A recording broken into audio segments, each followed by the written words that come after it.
At 15, Ichigo Kurosaki was human, mostly.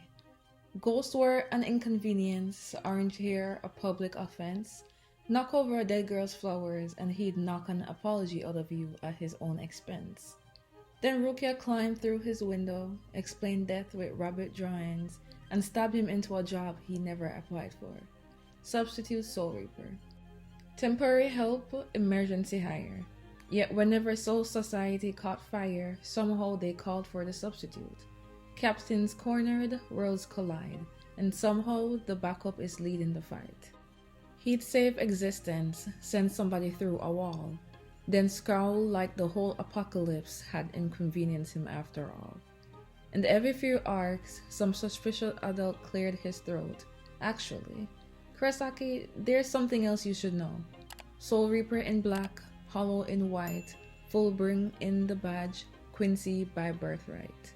Human in the middle, asking for one normal night. Actually, Kurosaki, wait, again? Every realm claimed a piece, his family tree did not branch. It opened portals. Even Zangetsu came with an asterisk.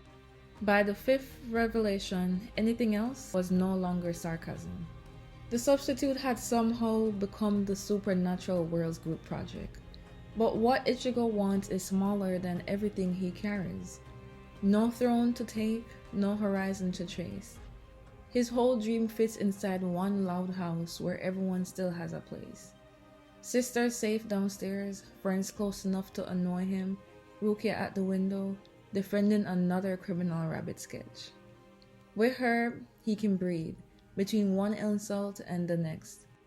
Then Ishin comes heel first over breakfast, an ambush dressed as affection, and Ichigo sends him flying in the opposite direction. A normal Kurosaki conversation. When nobody needs saving, he can be all sharp-mouthed and loose laughter, just a boy with nowhere supernatural to be. But his story keeps adding, and Lost taught him subtraction first. One rainy day, 5 became 4. One small hand came home empty, one voice never crossed the door. Every room kept listening anyway, so beneath every "I'll protect you" lived something he would rather fight than ever have to say. Stay, be here tomorrow, annoy me again. I already know what silence costs. His heart is soft, its delivery system is usually a fist, and he keeps putting himself between the world and his people, as if one stubborn body could stop the universe from doing that math again.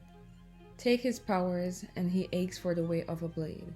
But losing power was never the cruelest trade, because once a bookmark blade opened his life and slipped another man between the lines, his memory stayed his. Everyone else's were rewritten. Familiar smiles found another face. His own home made room for someone else in his place.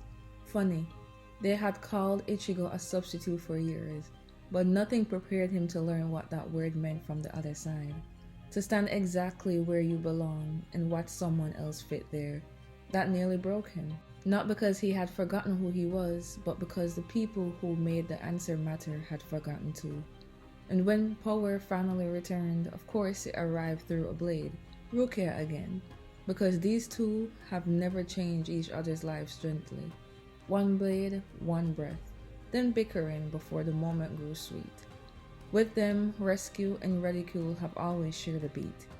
And after all the corrections, after every bloodline arrived with one more thing he should know, there is something almost funny about where this story began. Before robe, before mask, before badge or bowl, before he knew what lived inside his blood, Ichigo Kurosaki was already defending a dead girl's flowers. Every identity needed a revelation. That instinct never did. They kept handing him nouns, human, soul reaper, hollow, fullbringer, Quincy, but his name carried the verb all along. Protect.